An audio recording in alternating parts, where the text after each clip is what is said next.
अच्छा, पीछे से सवाल आपके क्लियर है? जी जी क्लियर है। ठीक है। अच्छा तैयब भैया, ये जो सेटिंग आपने की हुई है ये यूट्यूब से मिल जाएगी? कौन सी सेटिंग है? ये जो आप बता रहे थे ईएमए की, कि एम ए की कितने तो पे अभी 21 पे करने।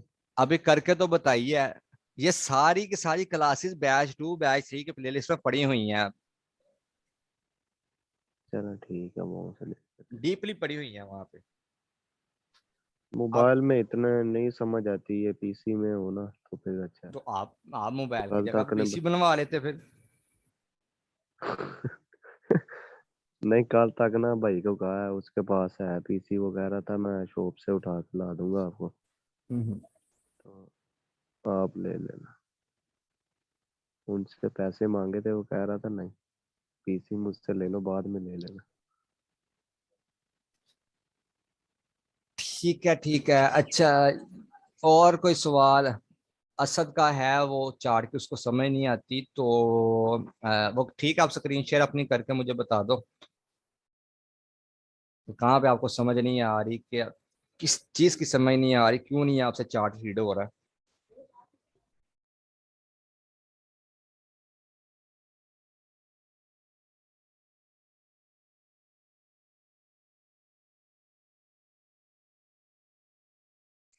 सर मुझे ये मसला आता है कि मेरे से ना ये हॉरिजॉन्टल लाइन नहीं लगती। चार्ट रीडिंग में मसला आता है मुझे। स्क्रीन तो शेयर करो।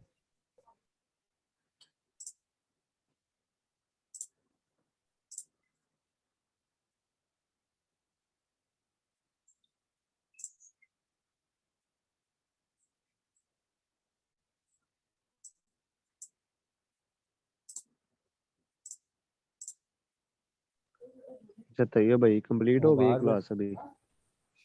पहले कंप्लीट हो गई है। अगर आपके माइंड में कोई क्वेश्चन नहीं है जो मैंने अभी पीछे क्लास आपको दी है तो फिर आप पूछ लो। अगर आपको समझ आ गई है, उसकी कोई क्वेश्चन नहीं है, तो फिर वो कंप्लीट है। चलो ठीक।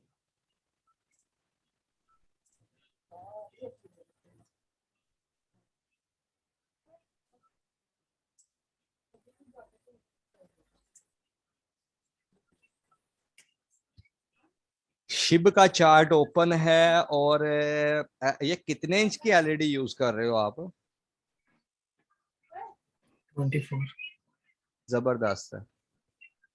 और रेजोल्यूशन इसकी क्या रखी हुई है? मुझे काफी बारीक लग रही है।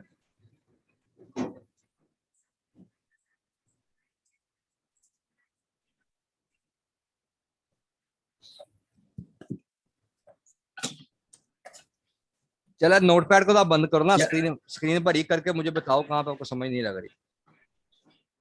तो सर जैसे ये चार्ट है ना, ये मैंने हॉरिजॉन्टल लाइन लगाई है। ठीक है। अब इनके बारे में मुझे पता नहीं चलता है कि ये ठीक लगी कि गलत लगी। अच्छा हाँ तैयब भाई, मुझे भी इसके बारे में थोड़ा सा ना बता दे, मुझे भी नहीं ज्यादा पता तकरीबन। अच्छा, चार सारे चार्ट को उसको वो खत्म करो आप जरा। शिब का चार्ट है ना? स्क्रीन शेयर करता हूँ, अपनी स्टॉप करो इसको। जी।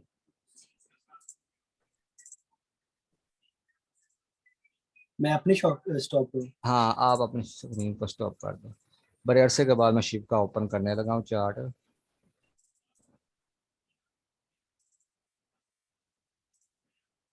यहाँ पे बेचारा होगा कहीं। शिव ने मजे बहुत करवाए हैं। मैंने $100 से इसमें से $1700 निकाला था। किधर गया? ये लो।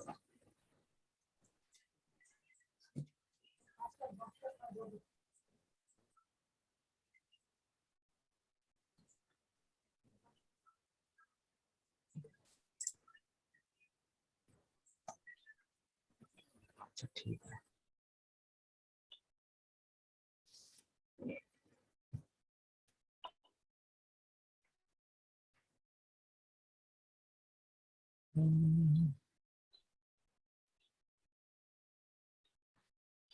सबसे पहले आप देखो वनडे के अंदर आपको क्या कंडीशन नजर आ रही है। अब वनडे के हिसाब से अगर मैं देखूं तो ये मुझे अभी तक डाउन ट्रेंड में नजर आ रहा है। वो क्यों आ रहा है?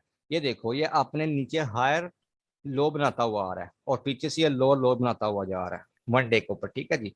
यहां तक तो ये आया है मंडे के हिसाब से ओके। डाउन ट्रेंड में।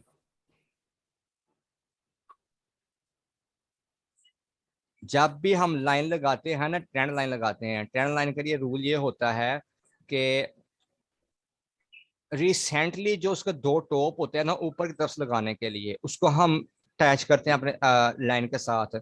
जैसे इस जगह पे आप देखो तो एक पहला टॉप इसका ये है जो जहां से मैंने स्टार्टिंग की है, दूसरा इसका जो हायर लो है वो ये वाला है, उसके करीब मैंने लगाई है, और उसके बाद तीसरा इसका ये आ रहा है, और चौथा इसका ये वाला आ रहा है, ठीक है जी।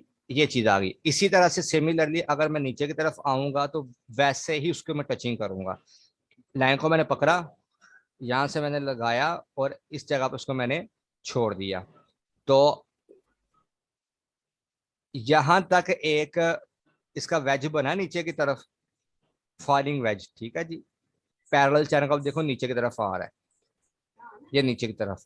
अब यहाँ पे क्या चीज थी इसका, ये था कि इसको ऊपर की तरफ जाना चाहिए था। कितना जाना चाहिए था? कम से कम इतना तो जाना चाहिए था ना, इसके करीब करीब, इतनी लेंथ के करीब। इस जगह पे इसका ब्रेकआउट हुआ, ठीक है, इस जगह पे।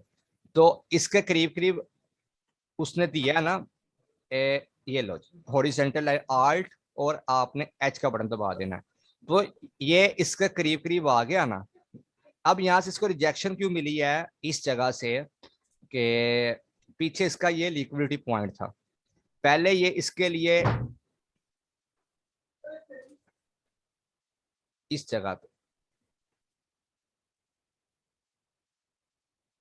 हम इसको इतना लेते हैं, ये इसके लिए जोन था एक अच्छे वाला। अगर वॉल्यूम आया यहां से इसने बूम किया ऊपर की तरफ, लेकिन अब की बार इसने रिजेक्शन का काम दिया क्योंकि प्राइस उससे नीचे आ गई थी। ये इसके लिए एक बन गया था लिक्विडिटी पॉइंट, ये ब्रेकआउट यहां से दे नहीं था सका।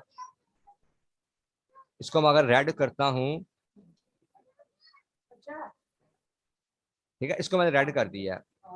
तो इस जगह पे आप देखो, ये यहां से इसका फेक ब्रेकआउट हुआ था। प्राइस ने ऊपर जाने की कोशिश की है लेकिन अच्छे वॉल्यूम के साथ ऊपर नहीं गई। अगर इसको मैं कॉपी करके इस जगह पे लेकर जाता हूं तो यहां तक तो इसको, अगर ये वाली चीज इसकी इस जगह पे जाती, यहां तक अगर जाती है प्राइस और इससे ऊपर जाकर कैंडल क्लोज देती, तो फिर हम कह सकते थे कि इसका ब्रेकआउट अच्छे वाला हुआ है, फेक ब्रेकआउट नहीं है, ऊपर चला गया है। ये इसका था पहला ए, फिर बी, फिर सी। सी वाली जगह पे इसको ब्रेकआउट देना था प्रीवियस बी के पास। बात की समझ आ रही है? पहला टॉप इसका, दूसरा टॉप इसका, हाँ जी। फिर तीसरा टॉप इसका।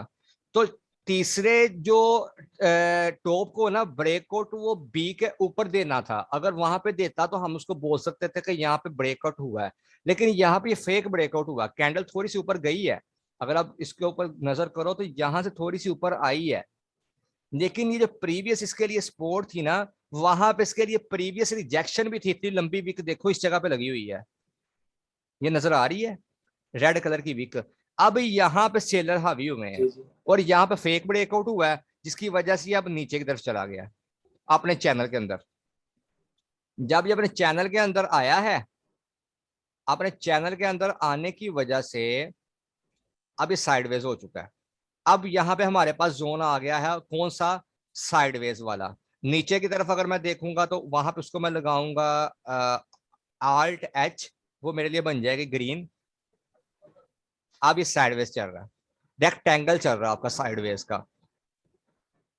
अब इसमें क्या चीज है, इंपल्सिव वे मुझे कोई ऐसी मिल नहीं रही। वनडे की मैं बात कर रहा हूँ, ये वनडे के हिसाब से साइडवेज चल रहा है। लेकिन अगर मैं नीचे से इसकी ये वाली विक उठाता हूँ ना, फिबोनाची के थ्रू भी अगर मैं देखता हूँ, तो जो इसकी रेशियो निकलती है ना, ये 100 की यहाँ पे निकलती है, जहां इसने विक ऊपर लगाई हुई है। इस जगह पे विक ये वाली, ठीक है, जहां मैंने व्हाइट कलर को किया, यहाँ पे 100 लग गई। और उसके बाद ये वाली विक इस जगह पर 0 से स्टार्ट हुई। अब ये वाली जो विक लगी है ना, उसके हिसाब से अगर देखा जाए जो मेरे पास जोन आ रही है, वो ये है कि इसको सपोर्ट लेनी पड़ेगी अच्छे वाली इस जगह पे, इस जगह पे। अगर यहाँ पे ये अच्छी सपोर्ट लेता है या इस वाले डबल टॉप को, बल्कि ट्रिपल टॉप यहाँ पे बन रहा है, अच्छी खासी रिजेक्शन हो रही है, ये देखो इस जगह पे आपका चैनल बन रहा है।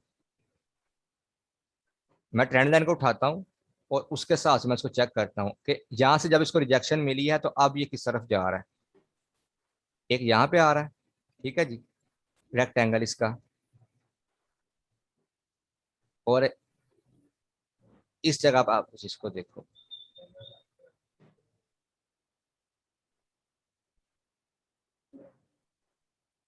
तो ये जिसका रेक्टेंगल बन रहा था सिमेट्रिकल, ये सीधी लाइन इसके नीचे जा रही थी, ये ऊपर से आ रही थी। तो ब्रेकआउट जो इसका बनता है ना, वो सेम उसकी हाइट के हिसाब से बनता है कि अगर तो ये ऊपर की तरफ निकलता है तो हमें कम से कम भी इतना मिलना चाहिए इसका ब्रेकआउट। तो सेम वो देखो फिर उसके करीब आया है, रिजेक्शन उसको यहाँ से हो गई है। ये इसका पिन बार है, यहाँ से ऊपर नहीं जा पा रहा कि 50 वाली गोल्डन रेशो है इसकी। अब ये 50 से ऊपर भी नहीं है। अब इसके लिए कौन सी जोन हो सकती है अच्छे वाली, जो मजबूत जोन है, जो आगे से इसका वो बन रहा है, चैनल बन रहा है, ये वाली इसकी लाइन बन रही है, ये इसकी वीक है और ये यहाँ से है। फिर अगर हम नीचे की तरफ देखें तो ये ऐसे चैनल इसका बन रहा है, यहाँ से ये मैंने जो उठाया नीचे वाली लाइन लेनी होती है, जी। इसमें मुझे कंफ्यूजन होती है। नीचे वाली लाइन से क्यों कंफ्यूजिंग हो रही है, जैसे यहाँ से आप ऊपर से लेकर आ रहे हो लाइन को, मैंने बोला नहीं है कि ये देखो ऊपर वाले टॉप का आप देख रहे हो, तो सिमिलरली जब आप नीचे से लगाते हो तो आपको नीचे से उसके टॉप देखने, बॉटम देखने पड़ते हैं। कहाँ पे बॉटम लग रहा है, एक ये वाला इसका बॉटम है, ये देखो, एक ये इसका बॉटम है, उसके बाद ये इसका बॉटम है, फिर ये देखो इसका बॉटम है, अच्छा अच्छा। ठीक है, ये इसके बॉटम लग रहे हैं नीचे। अब ये बात है कि अगर बॉटम इसके इस तरह से होते, जैसे यहाँ पे है, इस जगह से मैं लाइन को लेता हूं और मैं इसको ऐसे लेकर जाता हूं ऊपर की तरफ, तो अब ये यहां पे आपका बन रहा है ट्राइएंगल इस तरह से। अब ये वाला इसके साथ है और नीचे लाइन इसकी ये वाली ऊपर जा रही है, और उसी से वो सपोर्ट ले रहा है, ले रहा है ना यहाँ पे सपोर्ट। जी। ये देखो इस जगह पे सपोर्ट दी उसने, यहाँ पे उसने सपोर्ट दी। वॉल्यूम का थोड़ा बहुत नीचे आ जाना एक अलग चीज है, और कैंडल का ऊपर नीचे आ जाना, लेकिन सपोर्ट ले रहा है वो अच्छी खासी। अब इस जगह पे ले रहा है, पैनल बन रहा है इसका एक। तो इस तरह से ये लाइंस लगती हैं और ट्रेंड को वो फॉलो करता है, ट्रेंड से निकल के आता है, पैटर्न के अंदर आपके पैटर्न बनते हैं। ठीक। आप तो कंफ्यूजिंग नहीं है। ये सिमेट्रिकल ट्राइंगल बन गया क्योंकि लाइन नीचे से तकरीबन आपकी सीधी आ गई है। जो ये वाली लाइन है उसका एंगल चेक करो कितने वो डिग्री में बन रहा है।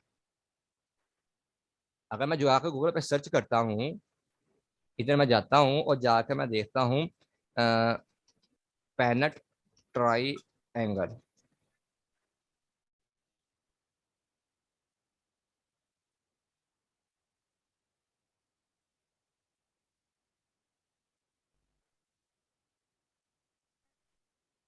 ये देखो सिमेट्रिकल को भी मैं ओपन कर देता हूँ और इसको भी कर दो। ये देखो ये बुलिश पैनट किस तरह से बना हुआ है, नीचे ऊपर वाले जो दो उसके हायर लो हैं और नीचे देखो हायर हायर लो है, यानी कि हायर लो दोनों तरफ से अगर मिलते हैं तो यहाँ पे क्या चीज हो रही है, ये ऊपर से आ रही है, ये नीचे से जा रही है, तो उस जैसा नहीं बन रहा, ये ट्राइंगल आपका पैनट बन रहा है ना। ये इसका हाई है, हायर लो है, ये भी हायर लो है, नीचे से ऊपर की तरफ जा रहा है, ऊपर जा रहा है वो भी हायर लो है, हायर लो नीचे की तरफ आ रहा है। तो जब हायर लो मिलते हैं तो ट्राइंगल पैनट बनता है। अब बुलिश बनेगा या बेरिश बनेगा, बुलिश कैसे बनेगा, अगर नीचे की तरफ से जा रहा है तो फिर बुलिश है, अगर ऊपर की तरफ से आ रहा है तो फिर वो बेरिश है। अब ये नीचे की तरफ से जा रही है या ऊपर की तरफ से आ रहा है,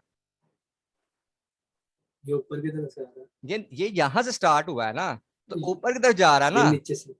जी ऊपर ठीक से। है, तो अब यहाँ पे मैं कह सकता हूँ ना कि ये अपने अगर इसको ब्रेकआउट करता है तो इसकी हाइट अगर मैं निकालता हूँ इस जगह से जितनी ये बनी है इसकी, तो मेरा जो टारगेट बनता है, यहां से अगर हम इसको लेकर चलते हैं, यहाँ पे अगर ये ब्रेकआउट देता है इस जगह पे आके, इस जगह पे, तो मुझे जो प्रॉफिट यहाँ पे मिल सकता है वन डे के हिसाब से, मुझे अच्छा खासा ये बूम करता हुआ नजर आ रहा है। तो मेरा तकरीबन 50% के करीब ये मेरा प्रॉफिट बनता है, जो प्रीवियस अपने इस एंगल के पास चला जाएगा, ये वाली के पास। इस जोन में आ जाएगा। और अगर इससे ऊपर को सपोर्ट दे देता है, फिर इसकी नेक्स्ट मूवमेंट कहाँ पे होगी, ये वाली एंगल के पास, इस पे होगी, ये इसका होगा टारगेट। अब बाकी समझ लगी है। और सिमेट्रिकल ट्राइंगल उसको भी चेक कर लो आप कि वो किस तरह से बन रहा है, ये सिमेट्रिकल ट्राइंगल है।